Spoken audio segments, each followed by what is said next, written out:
Hey guys, tonight we step into a temple where the fire never dies. And neither does your anxiety. You're about to discover what it feels like to carry a sacred flame that can never, ever go out, not even when you're tired, not even when you're scared, and especially not when something's watching you from the shadows. This isn't just about faith, it's about fear. And no, you probably won't survive this. Before we begin, if you find these stories relaxing or interesting, you can like, subscribe, share the video, or leave a comment to support the channel. Every bit of encouragement gives me the motivation to keep making videos every single day. You enter the fire temple just before dusk. The sky over ancient Iran is lavender gray, and the desert wind slides under your robes with the chill you didn't expect. The door creaks behind you as you step inside. No bells, no chants. Just silence broken only by the crackling hiss of the sacred flame dancing in its copper cauldron. This is Atash Baram, the House of Fire, and it will not forgive carelessness.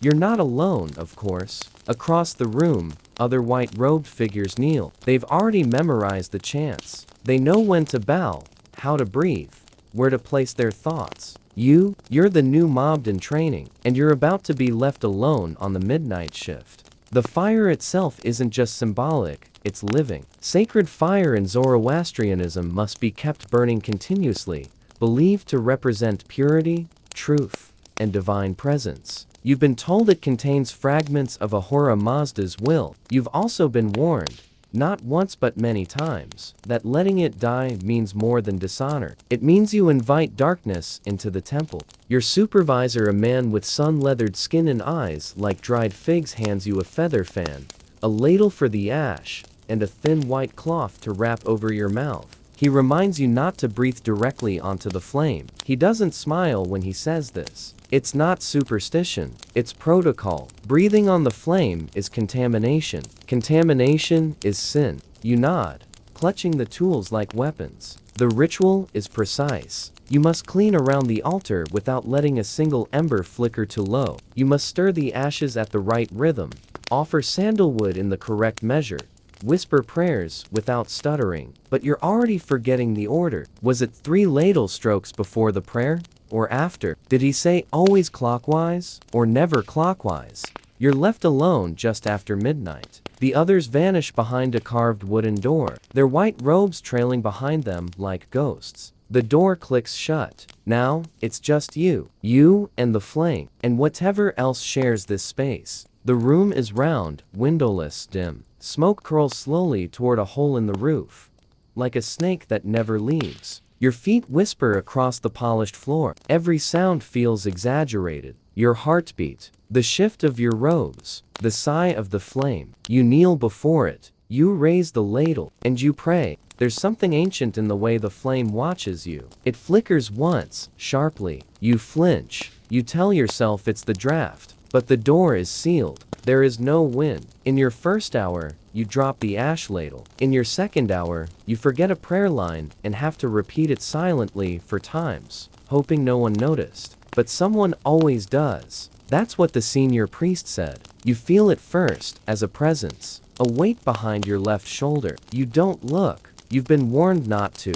Spirits, demons, lies they love when you acknowledge them. One of the fringe beliefs whispered among temple attendants is that the flame isn't always alone. Sometimes, it attracts things. Lonely things. Hungry things. They say the walls remember every impurity spoken here. And sometimes, the fire burns a little too high when it's not alone. Your mentor once joked, except he wasn't joking, that the fire is smarter than you. It knows, he said, tapping the side of his head. Don't pretend in front of it. You try not to. You try to remember that this fire was once kindled from 16 different types of flame. Fire from lightning, fire from a burning corpse, fire from a blacksmith's forge, and brought together to form a sacred unity. This isn't a campfire, it's a cosmic construct. You pour the next pinch of sandalwood, timing your breath, your words, your thoughts. The floor creaks. You freeze. Now, you do look behind you. Nothing. But something changes after that moment. The temperature drops. Not cold, just sharp. Like the air is holding its breath. You glance at the flame. It leans towards you, as if listening. Historians still debate whether these long temple vigils were truly spiritual disciplines, or just a way to break young priests into total obedience. Your mentor had said once, after too little sleep, you wonder which it is now, obedience or submission. You close your eyes, but your ears keep working. The fire cracks again. Was that a voice? Or memory? You open your eyes. Your hands are shaking. You try to fold them, but the ash on your palm sticks. You forgot to clean them again.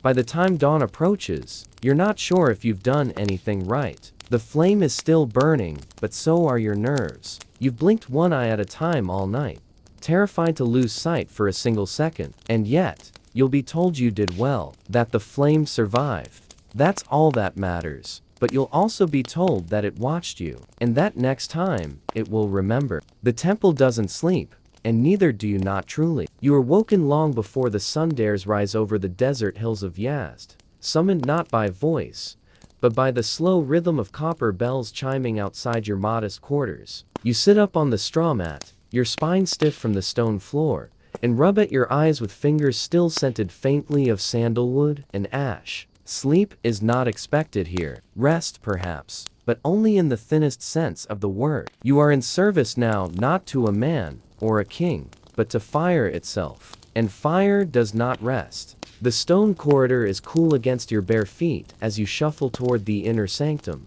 the one only initiates like you may enter. The others visitors, pilgrims, those who come seeking blessings or cures, must remain outside the sacred wall. They don't understand the rules. You barely do yourself. But rules aren't meant to be understood. They're meant to be obeyed. You pass under a carved lintel, its surface etched with prayers so ancient that even your high priest can't translate them fully. The words don't matter, they say. The act of saying them does. Today is your first full rotation alone at the fire basin. You were told this day would come, trained for it. But now, staring into the great copper vessel that cradles the eternal flame, your stomach knots. Not with fear, with responsibility. This isn't symbolic. This is divine. That flame has burned uninterrupted since before your grandfather was born. Possibly even before his grandfather. It is, your mentors insist, the same fire lit by Atar, the spirit of fire himself. A living thread to the sacred world, never to be allowed to die. And you're the only one watching it for the next 12 hours. You begin with the feather brush, sweeping away the faintest particles of ash and debris from the perimeter of the basin. Each motion is slow, ceremonial, not because you're reverent though you are, but because even one fleck of soot in the wrong place can be considered ritual impurity. Then you retrieve the ladle, polished to a glow, and pour exactly 3 measured scoops of purified ghee onto the coals. The flame answers with a slow crackle, then flares softly, as if acknowledging your offering. You whisper the prayer you've recited hundreds of times, but this time, shakes in your mouth. Your mentor told you the story once, of a young initiate like yourself, who nodded off during a late shift. The flame had been low, quiet, lulled him into comfort. When he woke, it had gone out. They didn't banish him. They didn't need to. He walked into the desert the next morning, and never returned. You can't stop glancing at the flame. Even when your eyes sting, even when they blur, you can't look away for long. Your body is trained to jolt awake at the faintest crackle shift. You fear your own breath might disturb it. You've begun breathing shallowly on instinct, like someone guarding a newborn. Fire, after all, is just as temperamental. Across from the basin is the small alcove where you eat and kneel and read. You're allowed 2 breaks during the shift, neither longer than 20 minutes. Your meal today is barley bread and a thin lentil mash, cooled in a clay pot and covered with fig leaves. You eat with one hand, the other resting on your thigh, ever alert, like a soldier waiting for an enemy that might never come, but would ruin everything if it did. The room is silent save for the shifting embers and the echo of your own footsteps when you rise. But it's not peaceful, not in the way most think of silence. It's tense, like a held breath, like something's listening, and perhaps it is. Zoroastrian belief holds that the flame is not merely symbolic, it is alive. It sees, it judges, not like a god exactly, but like a witness to all things sacred and profane. That's why the walls here are bare. No idols, no frescoes, no tapestries to distract or defile. The only decoration is the fire itself. Still, your mind wanders, not to frivolous things, never that, but to whispers you've overheard among the older priests. Stories of sudden illnesses after a prayer was skipped, of a basin that cracked without cause, of a child born near a temple who grew to curse the gods. You don't know whether these are teachings or warnings. Sometimes they feel like both. You've also noticed the odd rituals the older priests do when they think no one's watching. One taps each corner of the basin twice before his shift. Another refuses to speak until exactly 27 breaths have passed. Superstition? Maybe, but in a religion where cleanliness is divinity, and every motion must be precise, even quirks become sacred. There's also the oil, a thick, golden offering oil pressed from the seeds of rare plants, locked in a cabinet, and used only during seasonal rites. You've only touched it once, under supervision, and even then the scent clung to you for days. It's said that the oil was once mixed with the tears of mourners to sanctify it further. You wonder if that's true, or if it was just told to make you careful. As your shift progresses, your knees ache from standing, but you don't sit. Sitting feels wrong, even though you're allowed to rest on the floor for short stretches. So instead, you walk slow circles around the room, pausing to stir the coals when needed, to mutter short blessings when the wind hisses outside. You're supposed to remain calm. You try, but in the far corner of your mind, one whisper loops over and over.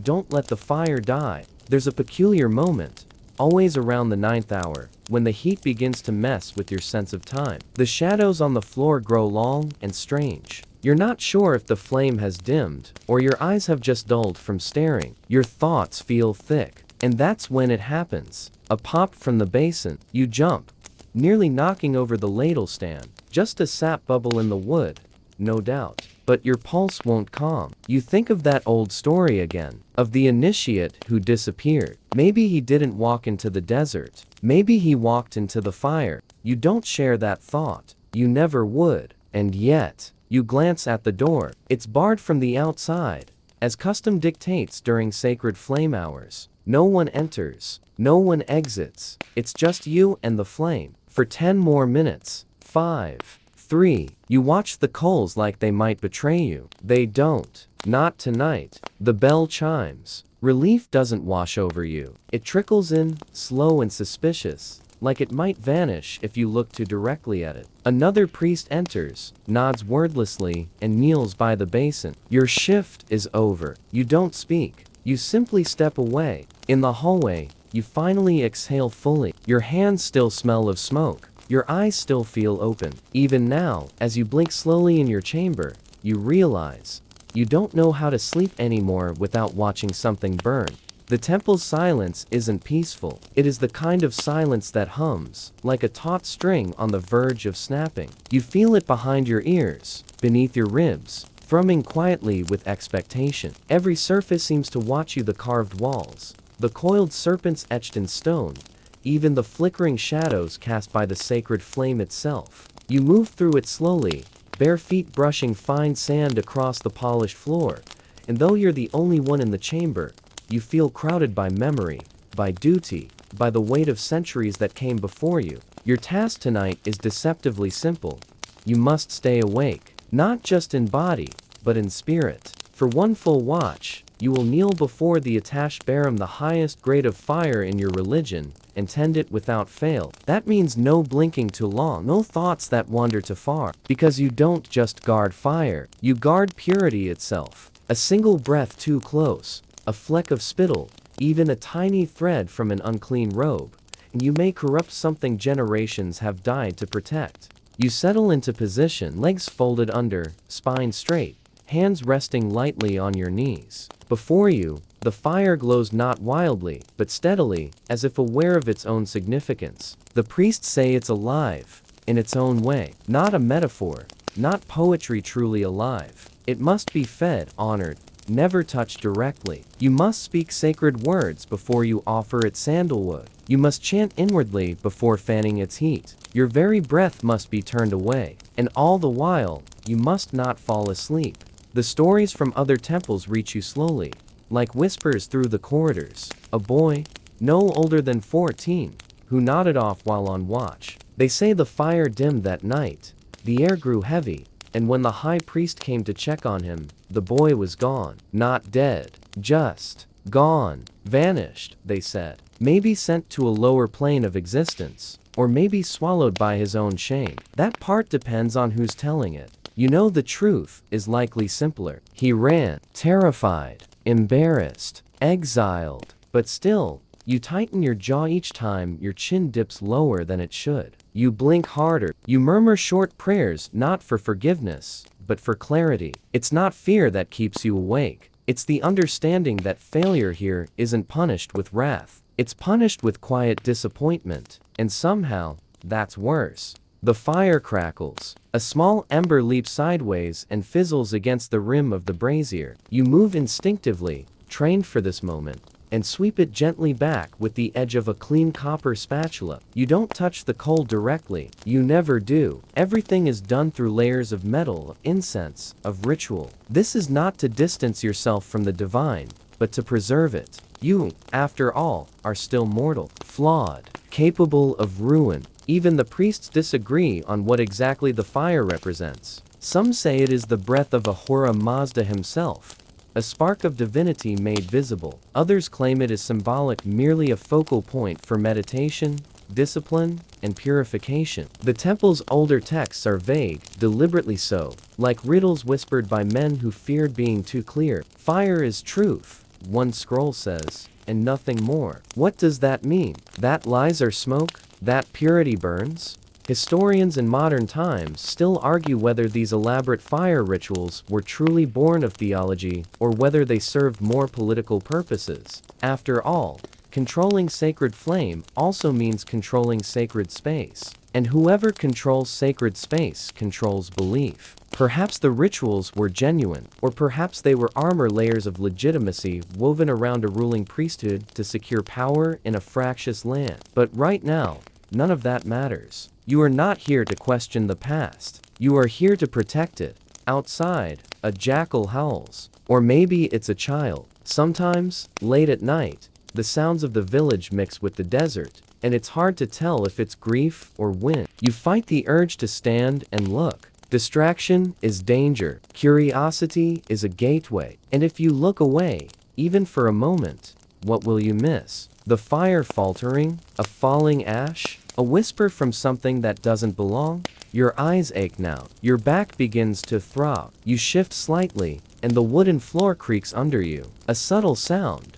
But in this chamber, even subtle sounds carry. Somewhere beyond the main hall, another priest stirs. He is older, deeper into his discipline. He will take the next watch. You wish you could sleep then, but even that comes with rules. You must cleanse your mind first. You must bathe in silence, then recite the yasna passages aloud before rest. And if, during sleep, you dream of the flame, you must confess it. Not because it's wrong to dream, but because it means the flame has entered you. And when it enters, it changes things. Some say they've heard voices in the fire, not crackles, not whine through wood, real voices. Once, a priest claimed the fire told him of a coming drought. When he tried to warn the town, they laughed. Then the rain stopped for 5 years. Was it coincidence? Divine prophecy? Or simply the vague predictions of a man who spent too many nights whispering to a flame? You're not sure which explanation frightens you more. Another hour passes,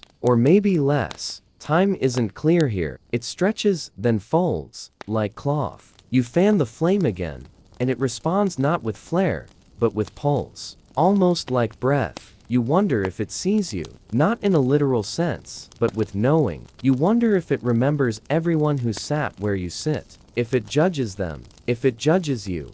A bead of sweat slides down your temple, but you don't wipe it. Movement might stir the air. You keep your gaze forward. You think about the boy who vanished. You think about the whispering fire. You think about what it means to watch something that doesn't sleep. And then just for a second, your eyelids falter. The flame flickers. You snap upright. Not again. You sit cross-legged on a cold stone floor. Back straight as required. Hands resting lightly on your knees. Trying not to tremble from the tension locked inside your spine. Around you, the others breathe in perfect rhythm.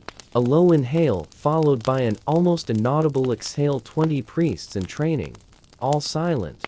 All focused. The flame in the center of the room is small but hypnotic, flickering with an unwavering rhythm that feels older than anything else in the temple. It's not just a fire, it is the fire. You are taught that it has been burning longer than most trees have lived, longer than some dynasties have ruled. Some say this particular flame was lit over 300 years ago. Others claim it is far older, a relic from the Sasanian Empire itself, hidden and relit in secret through the centuries of invasion and decay. The truth? Well, historians still debate that. This part of your day is called the stilling hour, though it never truly lasts just an hour. You're told that no proper priest may tend the fire without first silencing the chaos in his thoughts. One rogue mind, they say, can pollute the sacred space. You've tried, of course. Every morning, you press your tongue to the roof of your mouth and count backward from 500 while visualizing pure white light. But inevitably, an image creeps in.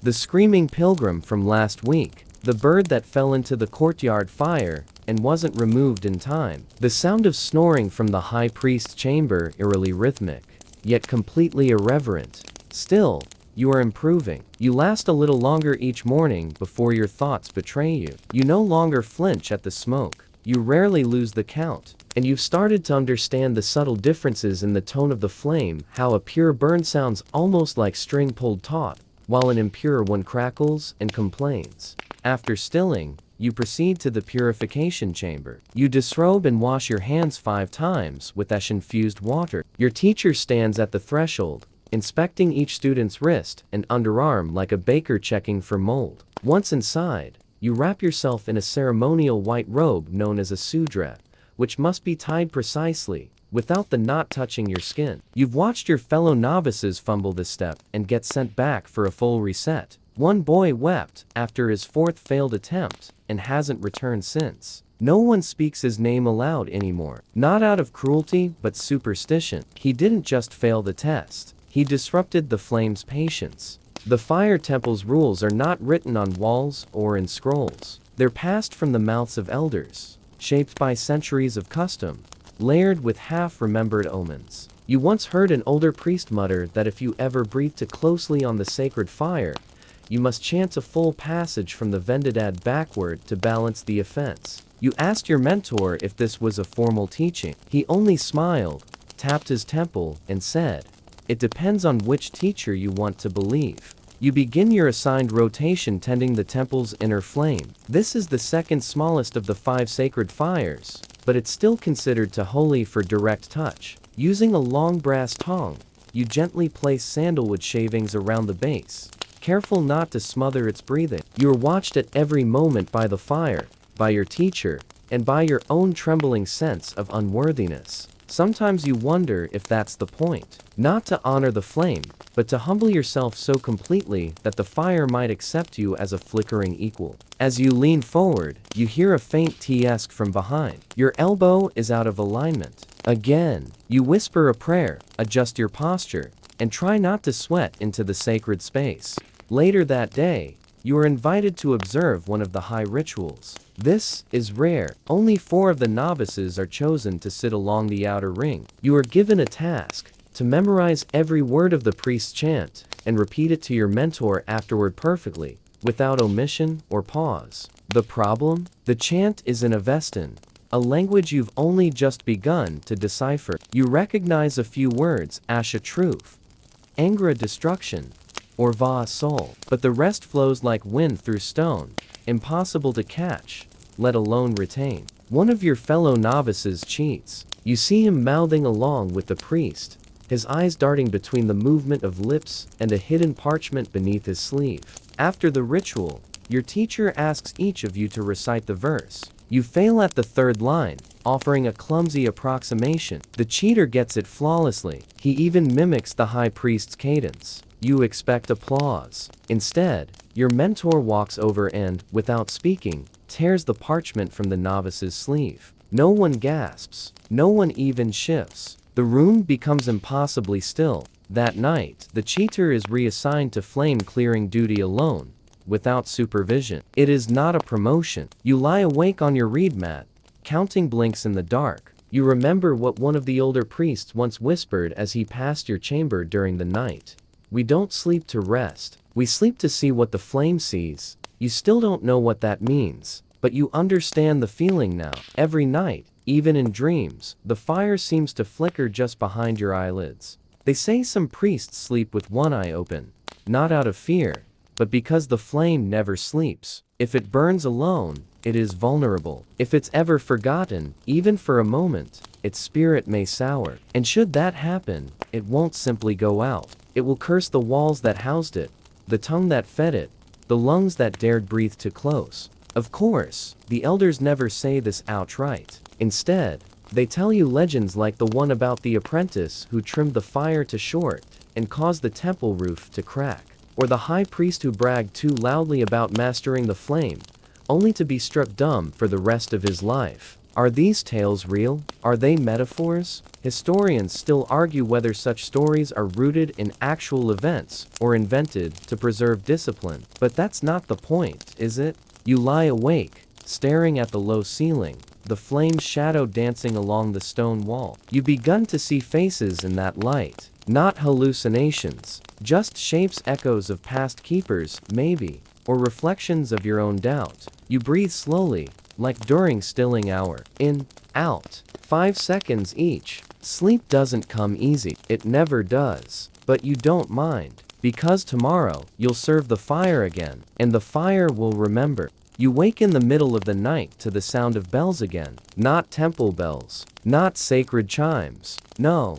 These are hurried, mismatched clangs. Metal against metal echoing off clay walls. A panicked rhythm that has no place in ritual. You sit up instantly, heart already racing, because you know what it means. Someone's come near the fire who shouldn't be. Maybe even tried to touch it. You stumble to your feet, sleep still clinging to the corners of your vision like cobwebs. But there's no time to rub your eyes or adjust your robes. The corridor is cool, but your sweat is hot. You rush through the narrow hallway toward the main chamber, passing another priest running the opposite direction. He doesn't even look at you. That's never a good sign. Inside the fire chamber, 2 senior priests are already circling the sacred flame like protective dogs. One is chanting under his breath. The other grips a long brass rod, as if he means to strike someone. A third priest, younger, wide-eyed, stands by the doorway with blood on his lower lip. You don't know if he was hit or bit someone. You scan the room for the intruder.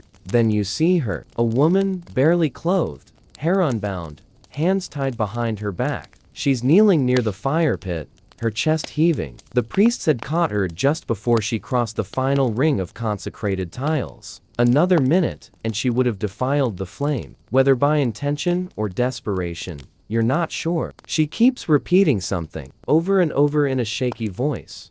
I just wanted to be clean. Just wanted to be clean. There are strict rules about who may enter the fire chamber. Only the pure, and not just pure in spirit, but in body, in breath, in everything. The woman is not one of them. The fact that she made it past 2 gates and into this inner sanctum, that sends a ripple through the priesthood. The boundaries were breached. You didn't just wake up to a violation, you woke up to a theological crisis. Later, the elder priests hold a purification ritual so intense, you're required to fast for 3 days and bathe 12 times. The sacred fire is washed in a symbolic ceremony. Sandalwood and ghee are added in precise portions to strengthen its light. You stand with the others in a solemn circle, offering prayers while trying not to pass out from hunger. The woman is gone. You're not told what became of her. You do know this. The purity of the flame isn't just metaphor. It's protection from lies, from disease, from demons, even. That's what the older priests whisper when they think no one is listening. They say there are things drawn to darkness,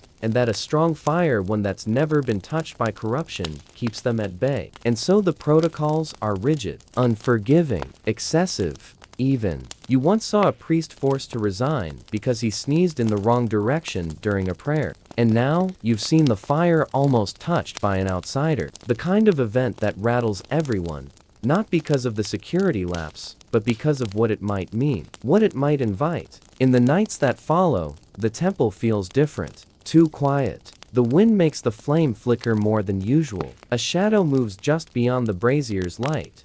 But when you glance that way, nothing's there. Still, your skin prickles. You sleep with your lamp on for a week. At the next gathering, one of the priests shares a story, half as caution, half as confession. He speaks of a time, years ago, when a similar breach occurred at a sister temple in Ctesiphon. The temple guards had failed to stop a traveler drunk, barefoot, and raving about the end of the world from stumbling into the sanctum. No harm had come to the fire, but the priests decided the very possibility of desecration had unbalanced the sanctity of the chamber.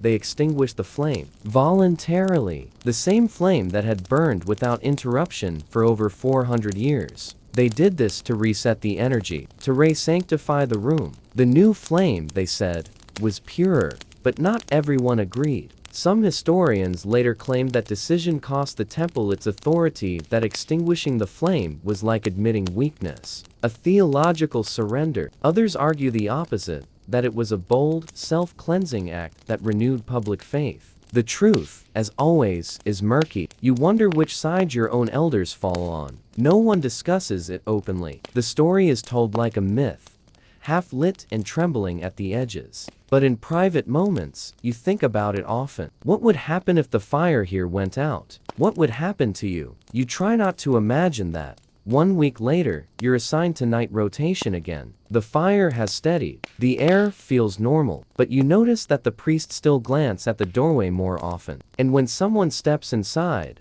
they all track the movement until the person stops or speaks. No one admits they're still shaken, but everyone is. That night, during your shift, you do something you've never done before. You whisper to the fire, not a prayer, not exactly, just a thought, a plea, maybe even an apology. You say you're sorry you let someone near it. Sorry that fear touched this chamber. You promise to do better. You say these things without knowing if the fire hears, or even if you believe it can. But the flame dances a little more brightly, and that's enough. As you stand watch, eyes half lidded from sleep, you remember the woman's voice. I just wanted to be clean.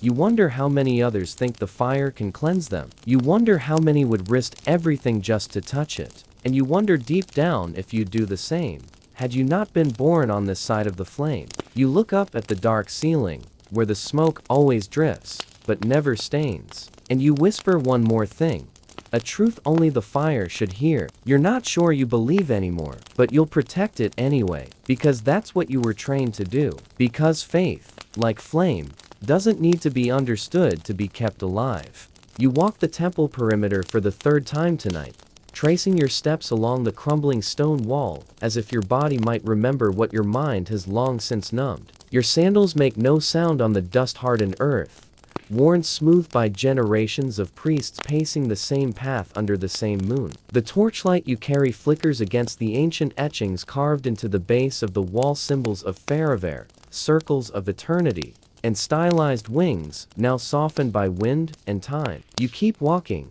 not out of ritual alone, but because if you stop, you'll feel the weight of something older than your bones pressing down on your lungs. The temple is asleep, but never silent. The flame chamber hums faintly behind you like a living creature with breath and heartbeat. Even the wind seems to skirt around it with reverence, avoiding the room where fire feeds on sanctity. You're the only one awake this hour, because it's your turn. And when it's your turn, no one else watches. That's the burden. You must see everything, guard against everything, including the things that have no name. You turn the final corner and pause near the shrine gate. A carved bull head glares down at you from the lintel above, chipped but intact. You nod to it, though you're unsure why. Not reverence habit, maybe. Or maybe it's fear, the kind that settles in your gut like cold ash. Not the fear of enemies, but of forgetting, of failing. Because here, forgetting the wrong step in a purification rite isn't just shameful, it might call attention from things that watch or wait. Your thoughts drift to the others. The youngest priest, barely of age, cried during his first midnight watch. He claimed he saw a black-robed figure in the sanctuary. Said it had no feet, only shadow. The high priest said nothing, just handed him a fresh robe and told him to fast for 3 days. The boy has not spoken since. Some say he prays more clearly now, others think he's just broken.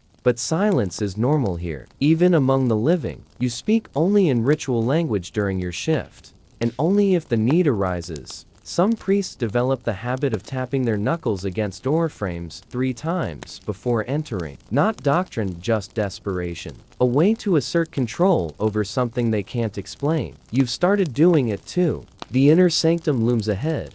Its door sealed shut by a system of wooden levers and copper latches that squeal softly when touched. You approach with measured steps, adjusting your torch to avoid casting long, unpredictable shadows. Shadows can trick the mind. The flickering of a torch can mimic movement, or worse, seem to respond to your presence in ways that flames should not. You've seen it once, a priest recoiling as his torch bent sideways toward the flame chamber, without wind. You push open the viewing grate. The sacred fire still burns steadily inside, a low golden core surrounded by dancing orange tongues. It's said this flame has not gone out in over 300 years. Not once. Not during war, not during famine, not even during the earthquakes, when villagers fled their homes and left offerings at the temple steps. The fire remained, and the priests remained with it. No one knows what would happen if it went out. There are rituals, yes, contingencies, even,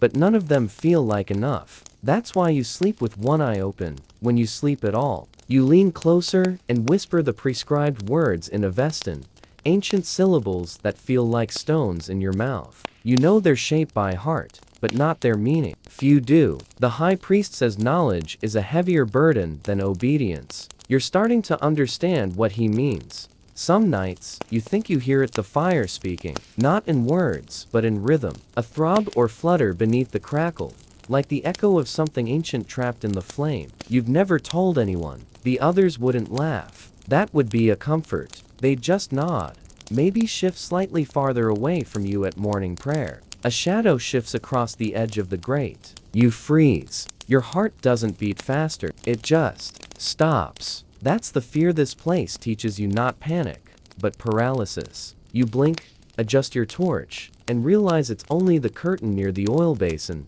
fluttering from the cross breeze. But part of you wonders if that's the truth, or just what the temple allows you to see. There's no training for this. No scripture prepares you for the way your skin itches when you're alone near the relic alcove, or for the moment when you realize that the old copper mirror in the vestibule sometimes reflects people who aren't in the room. You once saw 2 silhouettes, neither yours, standing side by side in the mirror. When you turned, there was no one. You didn't breathe for a full minute, and then, as if in response, the censer by the far wall began to swing. You said nothing. You completed your rites. You went to sleep with both hands over your chest and your back against the wall. They say it's the fire that keeps the darkness away, that as long as it burns, the temple stands outside time. But historians have questioned this. Some claim the emphasis on purity rituals was a political move by high priests to consolidate power, not a divine command. Others argue it was a defense against outside cultural threats, foreign gods, invading beliefs. But none of that matters to you when you're alone at midnight, hearing whispers where there should be silence. You finish your watch with a final round of the courtyard. You whisper blessings under your breath, less for the flame and more for the unseen things beyond the walls. You pass the statue of the bird-headed guardian and try not to meet its eyes. You've heard the tale: if its gaze follows you 3 times, your name will be erased from the temple scrolls. You've counted twice. The torch grows low. You return it to the stand and bow slightly toward the flame chamber one last time. Then you slip into your cell, close the door, and lie on your mat. You do not undress. You do not close both eyes. You sleep with your sandals on and one eye open, because here, sleep is not rest. It is only delay, and the fire never waits. The high priest never knocks. He doesn't need to. You feel his presence before he reaches your door, his scent of sandalwood and smoke, his steps as smooth as poured oil across the stone. You rise before he speaks. By now, The reflex is built into your spine. You don't ask why he's come. That would suggest you hadn't already reviewed every possible mistake you might have made since dawn. He holds a scroll. You're not allowed to read it. Instead, you're told what it contains in careful, deliberate whispers. A query from a noble family regarding the proper purification rite following the death of a child from disease. You know the family by name. They're powerful, devout, and known for testing priests like you with impossible requests veiled as pious confusion. You nod and prepare the response. Not with ink, but with your voice. It must be committed to memory. The scroll will be sealed and carried by a runner, but the words must live in you first, spoken repeatedly, shaped with breath and rhythm until your mind surrenders to the cadence. You begin murmuring the phrases over and over, each repetition sharpening their meaning, each breath binding your voice to the law. In your left hand, you hold a small piece of chalk, tracing invisible symbols on the stone wall behind your cot. You've seen older priests do this too, glyphs no longer used, gestures from a time before this era's reforms. They say it helps the words stick. Or maybe it's just something to do with your hands while the rest of you is unraveling under the pressure. You must not stutter. You must not pause. You must not forget which breath comes before which syllable. The flame outside your chamber flickers at every misstep. You're being watched. It is said among the older clergy that certain temples and media once housed not just the sacred fire, but also the bones of great priests, relics sealed in jars and kept in alcoves hidden behind loose bricks. Whispered stories claim these bones were consulted during disputes, their marrow supposedly imbued with divine clarity. Of course, no such practice is officially endorsed. Still, you've seen junior clerics glance nervously at the temple walls when unsure of a ritual's order, as if hoping for a whisper from ancient dust. Tonight, a strange breeze moves through the upper corridor, disturbing the ash in the fire pit. It swirls not violently, but deliberately, as if shaped by unseen hands. You've heard of this too. They call it the breath of the last priest. It's not a formal belief, but it lives in the margins of your training, passed along in eye rolls and muttered jokes that come only after the senior priest has left the room. You do not joke about it tonight. You tighten the sash at your waist, press your fingers into your palm, and continue your recitation. The question from the noble family is absurd. It asks whether a second purification is needed if the mother held the child's hand at the moment of death, even if her hands were clean and her prayers already spoken. You know what they're doing. They want to see if you bend the law for grief. You cannot. You must cite the precedent. You must mention the lesser-known passage from the Denkard. You must not let empathy distort the fire's logic.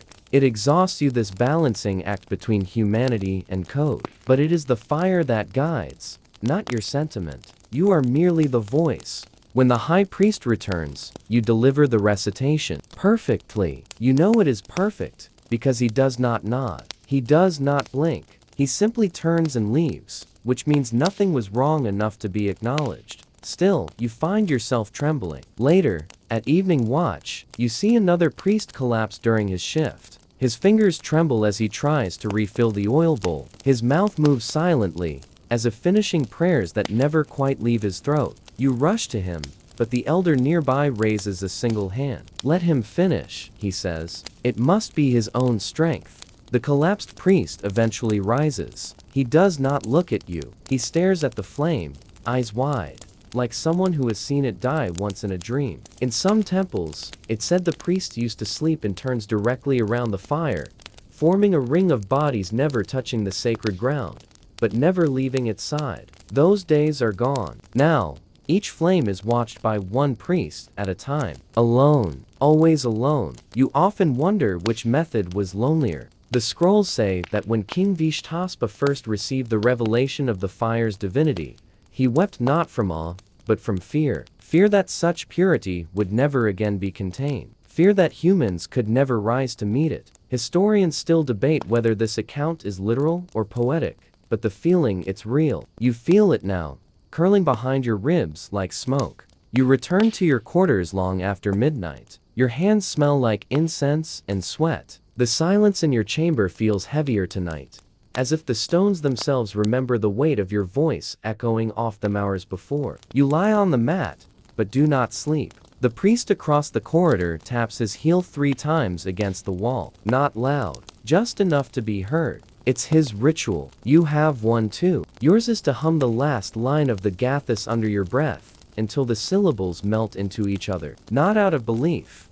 Not even out of duty, out of rhythm. It's the only thing that feels real when everything else is measured in absolutes and absolutions. Somewhere above you, a wind catches the upper lattice, and for a moment, it sounds like breathing. But you don't look up. You close your eyes, whisper the final line, and hold it there between your teeth, behind your tongue. Sleep, when it comes, feels more like surrender than rest. Tomorrow another scroll will arrive. Another question laced with power and pressure. Another test. You'll rise before the knock. Recite before you're asked. Serve before you're thanked. And when the flame flickers, you'll still be watching. The cold stone basin is slick with condensation, and your fingers tremble as you hold the ladle above it. You are not supposed to think about the consequences, only the action. Water is sacred Halma, more sacred still. But in this moment, all you think about is how many others have stood here, at this very basin,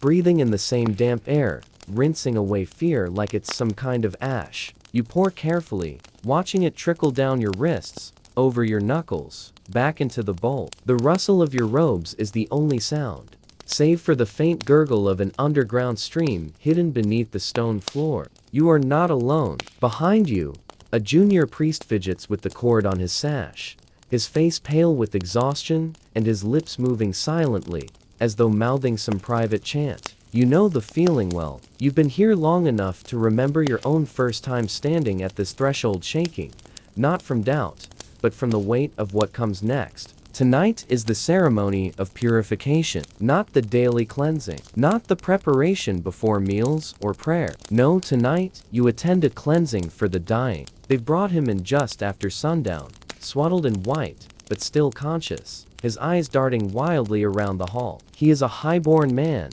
You've heard a noble or advisor from the outer districts. His family didn't wait for death to make its call. They summoned the priests early, hoping the rites might extend his time. Maybe an hour, maybe 2. You've seen this before.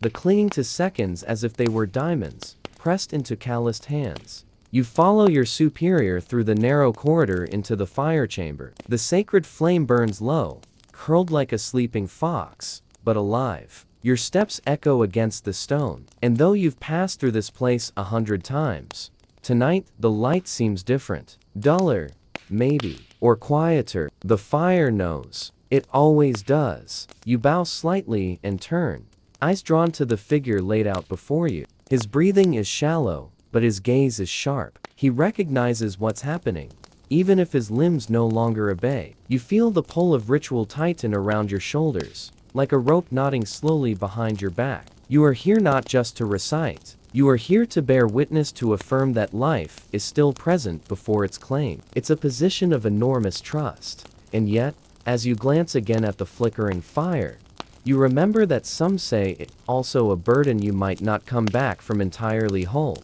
There is a ritual to the breaths. You know this. 3 inhalations before the prayer begins, timed precisely with the flick of the priest's wrist as he turns the bowl of ashes toward the flame. Each breath is meant to symbolize a step away from the physical world. You say the words. You feel them vibrate in your teeth. But in the background, you also remember the old woman who once whispered that no matter how many times a priest purifies himself, some part of that dying breath always stays with him. The candle sputters as if in agreement. You were taught that purity is not just a state, but a constant effort, like walking uphill in loose sand. One mistake, a stammered word, a crooked step, a drop of water falling in the wrong direction, and the ritual is void. You must begin again. But here, in the presence of death, the pressure is different. It's not about being clean. It's about being precise. No hesitation. No second chances. The man exhales one final time. It's not dramatic.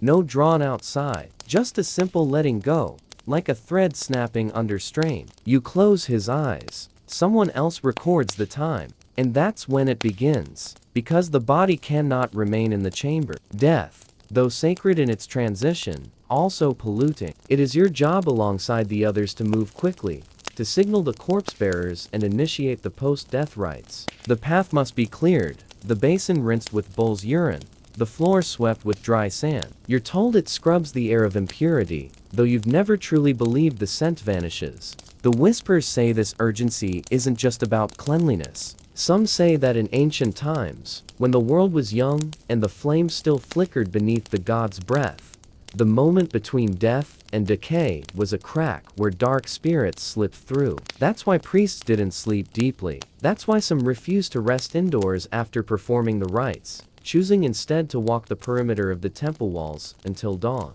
Historians still debate whether these rites were born from spiritual doctrine or deeper fears of disease, of haunting, of being blamed when a family's luck soured after a poorly executed prayer. You don't claim to know. You only know the dreams, the ones where the dead speak in riddles and leave soot on your pillow. You step outside into the cold night air, lungs grateful for the change. Across the courtyard, you see the senior priest splash his face 3 times. His hands steady even as his shoulders droop. He doesn't speak. Neither do you. There's no need. You both carry the silence now. Above, the stars are pale behind a veil of smoke from nearby homes. Somewhere down the slope, a dog barks once and then falls quiet. The air smells of ash, dust, and the faint sweetness of fig trees that grow wild along the temple walls. You return to your quarters, but sleep doesn't come. Instead, you lie awake, counting each breath like a prayer. Not for purity, not even for strength, just to remind yourself that you are still here, that your chest still rises and falls,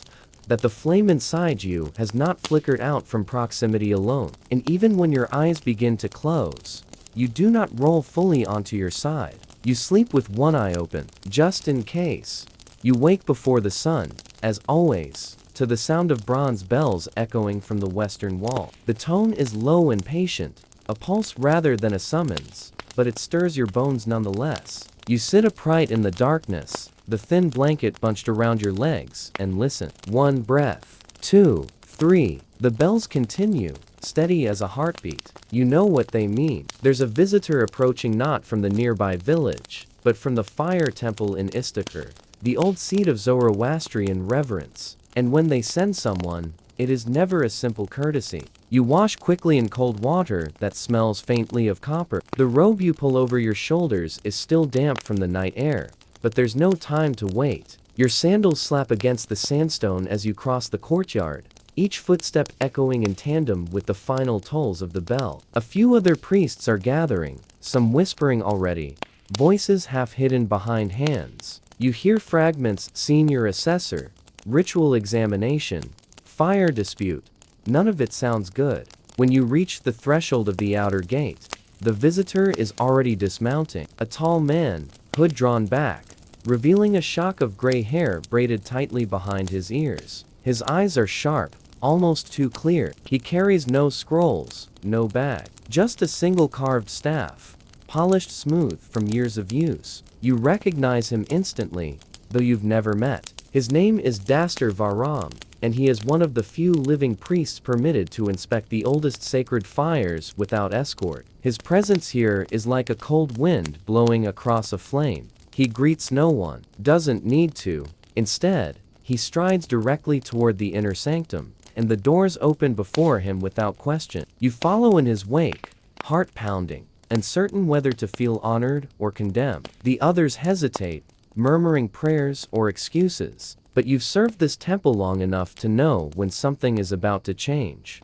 Inside, the sacred fire burns strong this morning, brighter than you expect, its orange glow licking the walls with more heat than usual. Daster Varam kneels in front of it and closes his eyes. He remains like that for nearly a full minute, unmoving, as though listening for something in the silence. When he speaks, it is not to the fire, but to you. How often is the ash changed? He asks. You hesitate, unsure whether to answer for yourself or the senior priest. But the others stay silent, so you step forward. Every third dawn, less ritual interruption occurs. He nods, barely perceptible, and the breath rites, observed with full sequence. No inverted flames, His lips press into a line, not approval, disapproval, just calculation. Then he gestures to the base of the flame, where a blackened bowl of crushed sandalwood sits beneath the logs. Who placed that offering? Again, silence. This time, you don't answer. Varam stands slowly and faces the group. The fire speaks, he says, his voice low but cutting.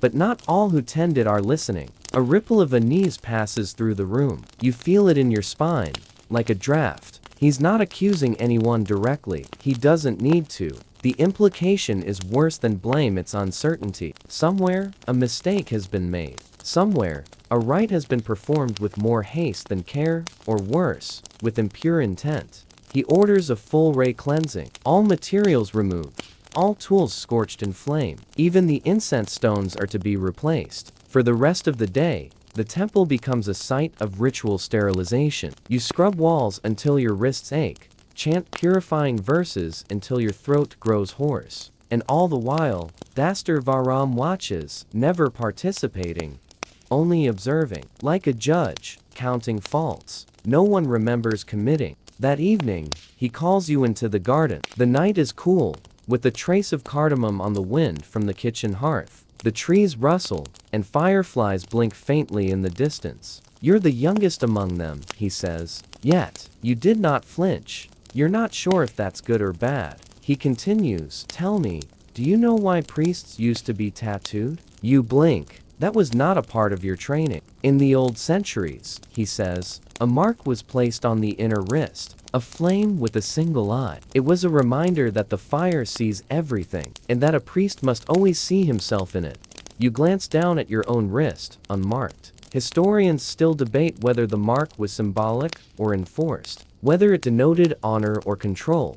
You wonder what it would be like to carry that reminder everywhere, to never escape the idea that you're always being watched not just by men, but by the element you serve. He looks at you, not unkindly. Don't let them make you forget why you serve. The rituals are not what make the priest. The attention is. You nod, unsure what else to do. He departs before dawn. When you return to the temple the next morning, everything feels sharper. The fire flickers with intent, like it remembers the inspection. The others are quieter. The senior priest doesn't meet your eye. Something has shifted, and though no one names it, you feel it in the weight of your steps, in the heat of the flame, in the silence that follows each verse you chant. You sleep that night facing the temple door, your back to the wall, as if the fire itself might test you.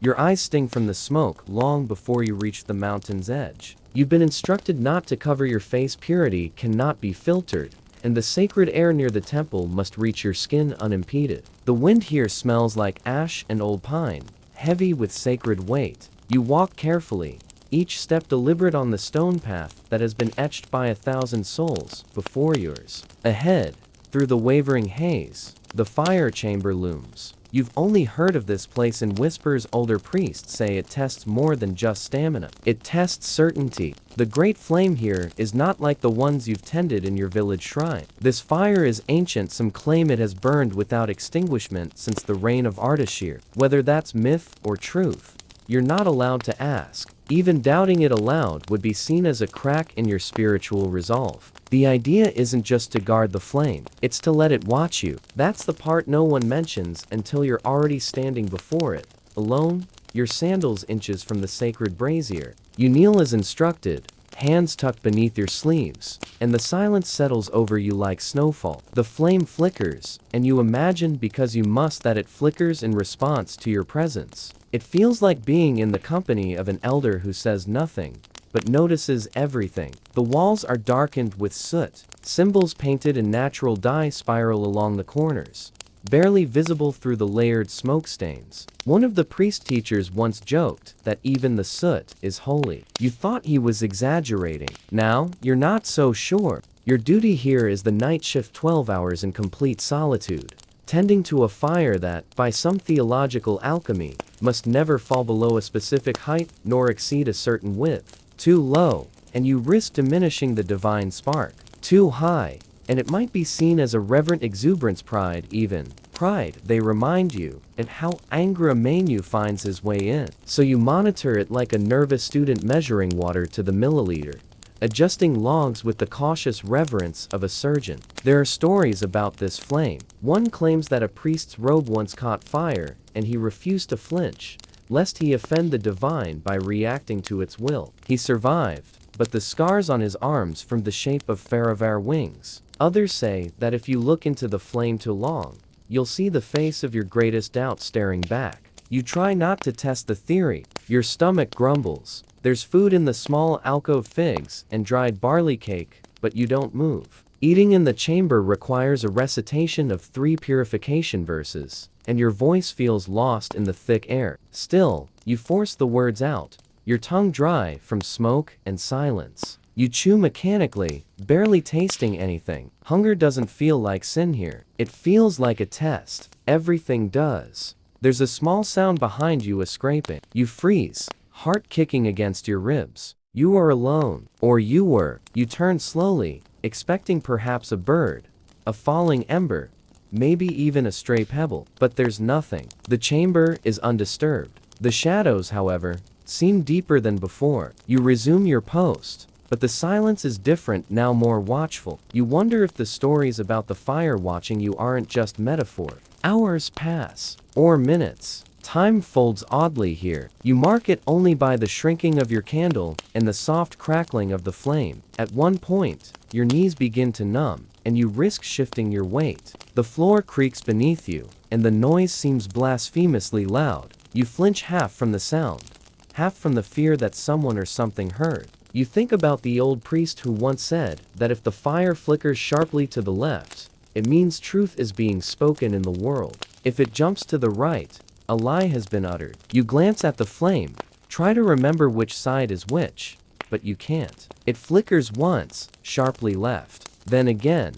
sharply right. You stop watching. Your mind drifts to the temple records, to the meticulously kept logs that record not just who tended which fire on what day, but what omens occurred. One log spoke of a fire that turned blue for 7 seconds during the winter solstice. Another told of a priest who collapsed mid-prayer and rose hours later, claiming to have seen the end of the world. He wasn't dismissed. He was promoted. You realize then that your mere presence here will be added to those logs. Your name, your date, perhaps a note on whether the flame burned stronger or weaker during your watch. And you feel, suddenly, possibly small, like one coal in a mountain of ash. Important only because someone else is watching and writing it down. And that's the catch, isn't it? This isn't a job where you can clock in, perform a task, and leave. This is a role that watches you back. Your stillness is monitored. Your thoughts feel public. You wonder if that's why some priests begin to whisper to the fire,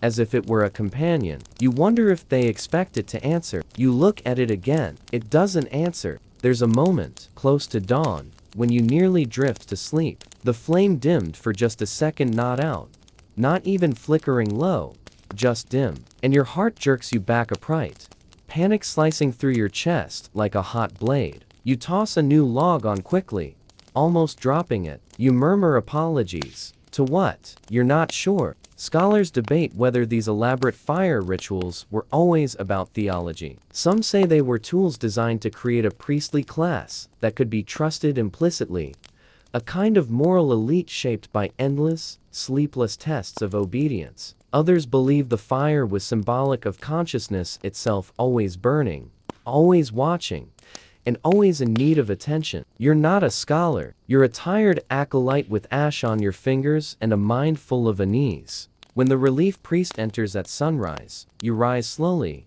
Bones ache, eyes bloodshot. You don't speak. He doesn't either. You nod once, and he kneels, assuming the same posture you held for hours. You glance back at the flame. It seems to flicker brighter for just a moment, almost like a goodbye or a warning. You step out into the morning light, air fresh and cold. The fire is still burning behind you, but your skin smells like smoke. You know it will for days. You know the silence of that chamber will cling to your thoughts like damp wool. You know you'll return, not because you want to, because you must. The heat of the courtyard presses against your temples as you cross barefoot toward the lesser altar, carrying a bundle of herbs wrapped in woven linen. It is nearly midday now, and the flame has not faltered, but the mood has. Attention lingers among the acolytes, a subtle rigidity in their movements, eyes that dart too quickly. There are whispers of something that arrived in the night. Not a person, not even a thing, precisely. A wind,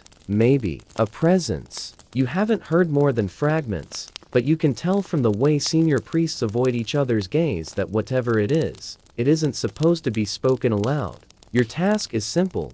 Cleanse the copper tools used earlier in the purification ceremony. You kneel beside the ritual basin, dipping cloth into water scented with halma and ash, wiping each implement with slow precision. The surface of the basin reflects a wavering version of yourself, tired, sweating, uncertain. The silence here should be peaceful. Instead, it feels too full. When the high priest appears behind you, you don't hear his steps. He speaks low, with an edge sharpened by urgency. "Did you sleep?" he asks. You hesitate, unsure how much to reveal. "Not much," you admit. His eyes scan the space, then land on yours.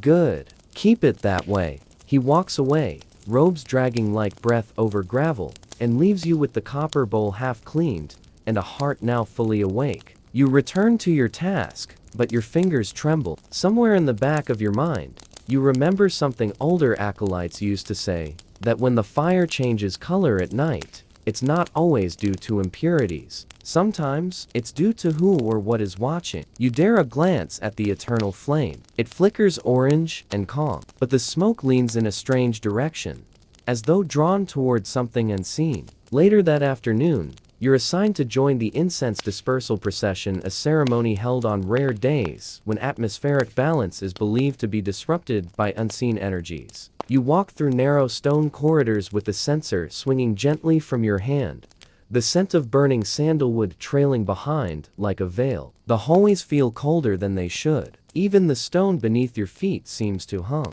You are told not to stop, no matter what. Not if the flame dims. Not if the shadows move. Not if you hear your name whispered in a voice that's not your own. Keep walking. That is the instruction, and it is not given lightly. One of the priests leading the procession is older than the others, face deeply lined, hands spotted like leaves in autumn. He has not spoken all day, but when you pass beneath an arch that smells faintly of rust and damp cloth, he mutters under his breath, just loud enough for you to hear, "This place remembers." It's a phrase you've heard before, in old stories meant to scare initiates. That temples have memory, that they echo not only sound but intent. That if something sacrilegious was once done beneath a roof, it leaves behind an imprint, and certain rituals can wake it. As the procession ends, you return to the purification chamber. Alone again, you light the final sticks of incense and recite the blessing under your breath, trying to ignore the way your own voice seems to echo wrong. You don't remember the chamber being this dim earlier. You reach for more oil and realize the wick has gone out. There's a sudden knock on the door to quick taps, then silence. No one is scheduled to relieve you. You don't move. You don't speak. Another knock, then breathing, very close, and then nothing. When the senior priest finally arrives for evening inspection, you are standing in the center of the chamber, eyes wide, incense long spent, oil pulled at your feet. He says nothing, just places a hand on your shoulder and leads you out without a word. You notice he keeps his other hand on the hilt of his dagger the entire walk back. That night, you're not assigned a cot. You're told to sleep near the main sanctuary. It's safer, they say, but no one explains why. You lie on a woven mat, the sacred flame visible through the slats of a carved screen. The smoke dances upward, restless. You do not sleep. Historians still debate whether these purification rites were enacted out of genuine spiritual reverence or as a way for the priesthood to maintain psychological control over its initiates. Some suggest the rituals bordered on indoctrination, wrapping fear in the silk of sacred duty. Others argue it was the only way to ensure the continuity of the fire, believed to be the living eye of Ahura Mazda himself. But in moments like this, staring at that dancing flame, you understand something beyond history. The fire isn't just watched, it watches back. And whether or not it remembers, you do. By the time you're summoned to the eastern corridor, your legs feel like branches, thin, brittle, and not entirely connected to your sense of will. You've not had proper rest in 2 nights, but no one has. Rest is earned, not expected. And lately, the temple's schedule seems almost designed to keep you from it. Acolytes pass you with glassy eyes and pursed lips, each too weary to share more than a nod. Everyone hears something. No one says a word. Your new task seems harmless at first. A priest has fallen ill fever, shivering, muttering in a dialect no one recognizes, and now someone must guard the dormitory door. Not treat him, tend to him, just guard. A strange word in a place of peace. Guard what, exactly? You're not told.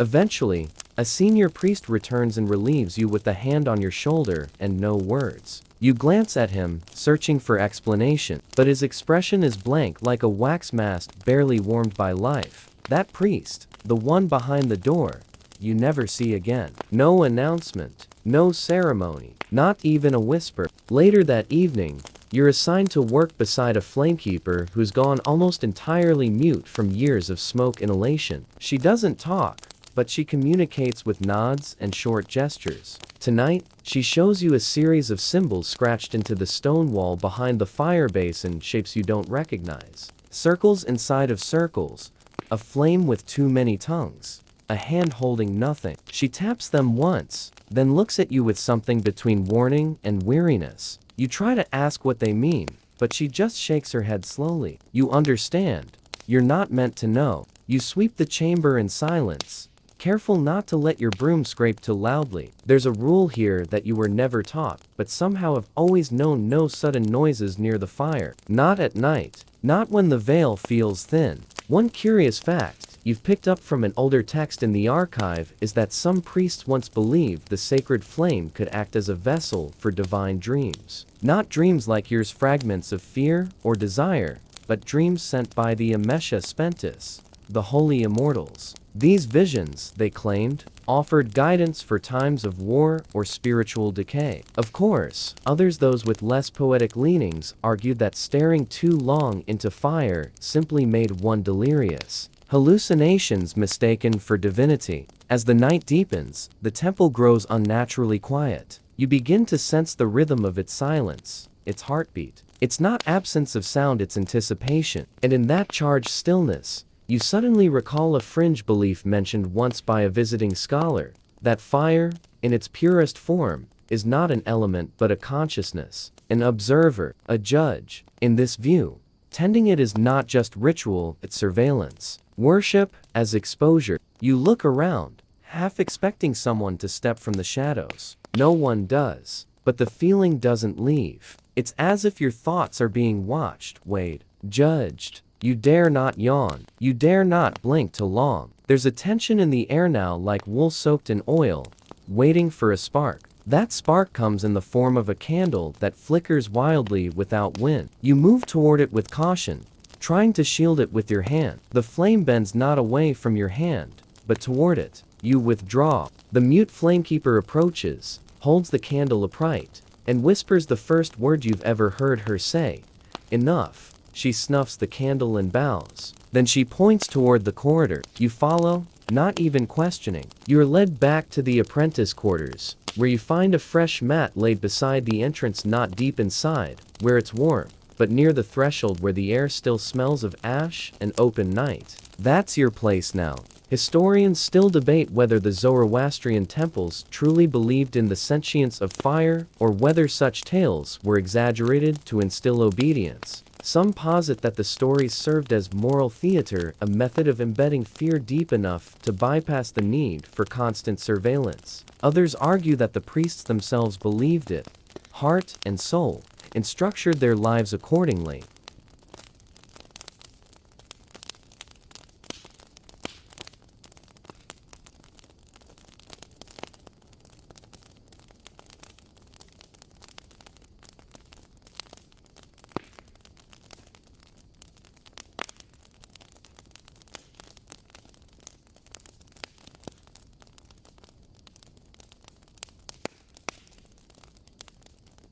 You're not sure if it's superstition or survival, but lately, every whisper in the temple walls sounds like a warning. You hear it between breaths, threads of wind curling through stone crevices, or the soft crunch of sand where no foot should fall. The sacred flame still burns bright, steady, but the surrounding silence has turned tense. Your fellow priests don't speak as freely as they once did. The older ones, especially, have learned to keep their conversations shallow. You notice them tracing sigils into their palms when they think no one's looking, silent prayers in the creases of their fingers. Something has changed. You can feel it in the rituals, not in their structure, but in the weight behind them. One morning, as you pour purified ghee into the fire, a crow lands just outside the temple and refuses to leave. It hops along the stone, staring in through the archway with beady eyes, as if watching. You blink and it vanishes, but later that week it returns. Each day, just before sunrise, always watching. The novices begin whispering that it's an omen,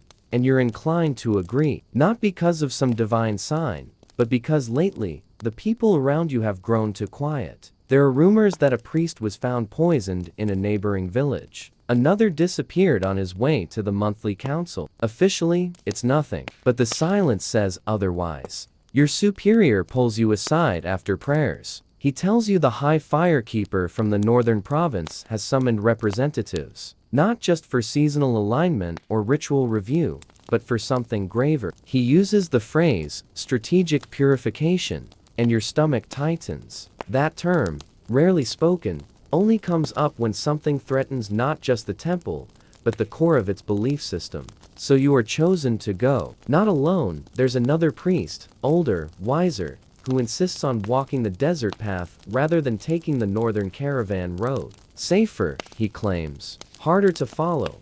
You pack lightly, sacred oil, wrap scrolls, dry food, and one silver ring with the temple's crest, should anyone doubt your word. As you walk, the sand stings your calves, wind biting harder with every mile. The sun punishes you by day, but it's the cold that humbles you at night. Still, the fire in your mind, the discipline you've practiced for years, pushes you forward. Step by step, breath by breath, you arrive after 3 days. The northern temple is different. Built into a cliff face, its entrance is narrow, almost secretive. The fire here is smaller, dimmer, but surrounded by layers of protective charms and ash lines so thick they look painted on. You're not greeted warmly. The senior priest doesn't ask your name, only whether you brought the scrolls. You nod. No introductions, just business. Inside, the council sits in a circular room lit by faint flame and soft yellow cloth stretched over skylights. No torches, no sound save for the whisper of fire. You recognize faces from the seasonal assemblies, but they all look changed. Hollow-eyed, thinner, clutching their robes like armor. One speaks first, his voice barely above a murmur. He tells you that someone has been tampering with the sacred oils, diluting them, replacing them with common animal fat. A sacrilege. A danger to every ritual downstream. Another claims that coded messages have been discovered in the ashes, scribbles in places no one should be writing. Marks not of protection,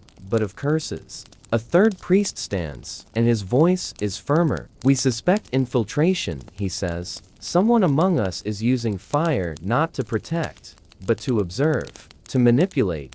You glance around the circle and see doubt on every face. Not doubt in the threat, doubt in each other. The warmth you once felt among fellow caretakers is gone. In its place, suspicion. You sleep that night in a cold cell beneath the temple, away from the fire. A protective measure, they tell you. You lie awake, staring at the ceiling, wondering if you'll be trusted again, or if they've already judged you. You've done nothing wrong, but in times like these, innocence doesn't matter. Only perception does. You remember an old saying whispered to apprentices. The fire sees what the eyes cannot. You're not sure if it meant wisdom or surveillance. Maybe both. The next morning, the lead investigator brings you a list of rituals one's only high priests should know. He asks which ones your temple has modified recently. You tell him none, but he studies your face too long, like he's trying to catch a blink, a twitch, a sign. You keep your breath even. You answer clearly, but inside,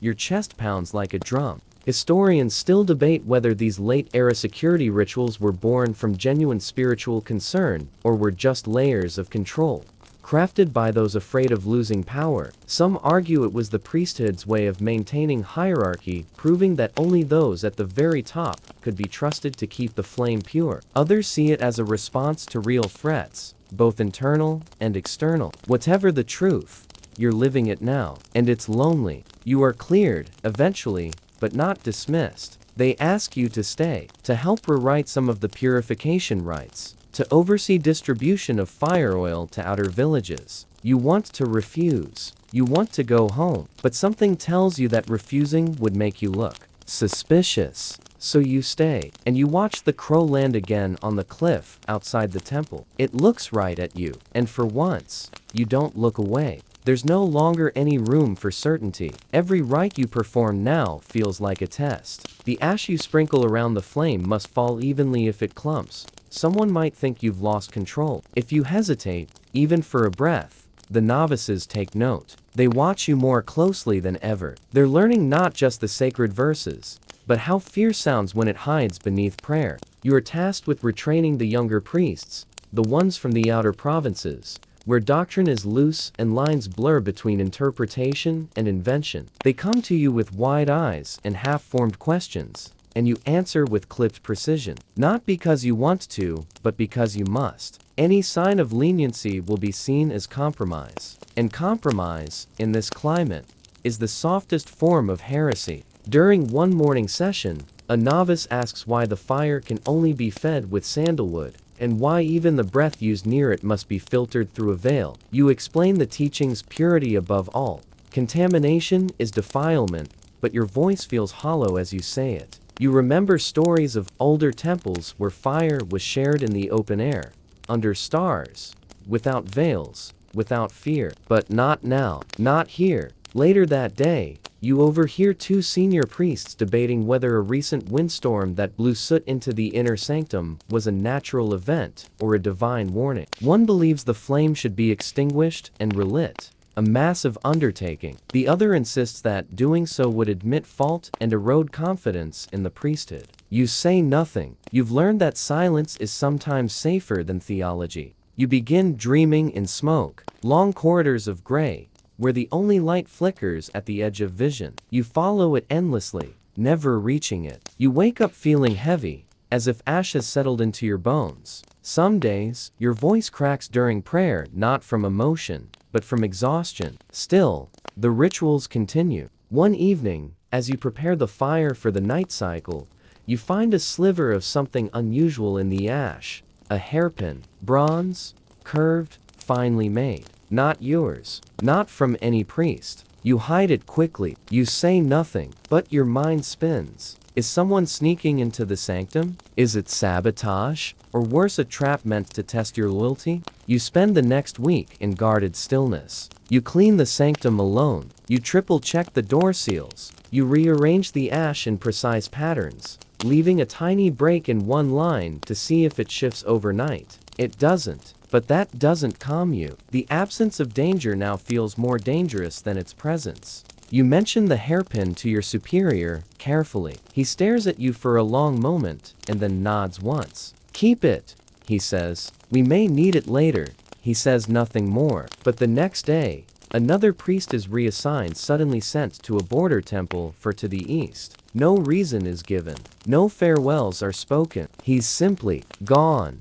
Historians still debate whether this era marked the decline of Zoroastrian mysticism and the rise of bureaucratic control. Some claim that what began as spiritual guardianship slowly calcified into surveillance, a priesthood more obsessed with internal purity than external meaning. Others argue it was a necessary response to centuries of suppression and invasion, a last-ditch effort to preserve something sacred in a hostile world. You don't know which version is true. You only know the silence is growing louder. The novices speak less. The elders retreat deeper into their scrolls. And the fire, though steady, no longer comforts you. You find yourself watching it the way a soldier watches a border alert for any flicker, any deviation, any sign that something is wrong. You take to sleeping in shifts, a few hours at a time, then walking the perimeter, then resting again. You tell yourself it's to protect the sanctum, but deep down, you know it's because you no longer feel safe closing both eyes at once.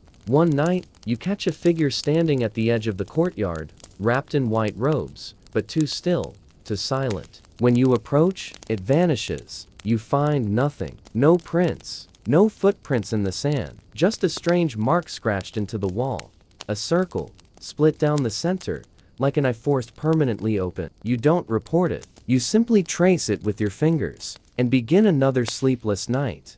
You can't sleep, but that's no longer a surprise. Tonight feels different, heavier. The sky outside the temple's dome holds no stars, only a low-hanging haze that smothers the moonlight and makes the edges of the firelight feel more fragile than usual. You've lit the sacred flame as always, adjusted the vents for clean air, recited the blessings to ensure no contamination, but something about this hour tightens in your ribs. It's not fear exactly. It's more like the feeling that something old is watching you back. You pace, soft steps across centuries of polished stone, your bare feet making the faintest hush-hush rhythm that the other priests used to say calms the gods. You've repeated this routine countless times. Light the flame, whisper the prayers, make the circular offerings, listen, wait, and yet tonight, each gesture feels like it's echoing just a little longer, like the temple has grown bigger around you or time itself has loosened at the seams.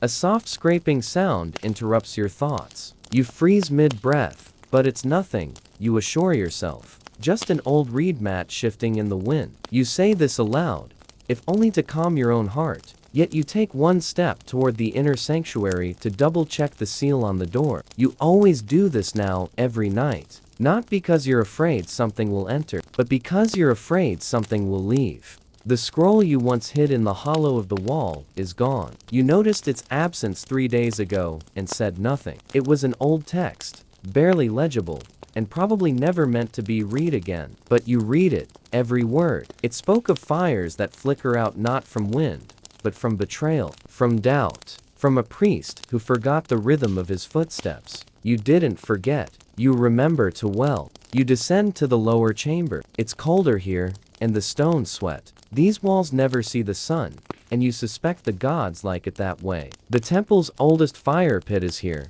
now unused, but never dismantled. The soot stains remain on the ceiling like ghostly wings. You stand in the middle of it and light a single oil lamp. The flickering light pulls shadows from the corners, like arms stretching toward you. This is where they once punished priests who failed their vigil, not with chains or whips, but with silence. A month of muteness, forbidden to speak to flame or man. In some temples, they say those priests began speaking to the walls. Others never spoke again, even when allowed. Whether those stories are true or not, well, historians still debate whether the punishments of Zoroastrian temples were symbolic rituals or enforced spiritual isolations intended to weed out weakness. You suspect it was both. You rise and return upstairs. The sacred flame is still steady, but your mind is a burning forest of thoughts. Why are there fewer of you now? Why do the elders never speak of the past with clarity, only parables, evasions, and sighs? Why is the fire hotter some nights than others, though the oil remains unchanged? Why did one of your brothers disappear last spring without farewell?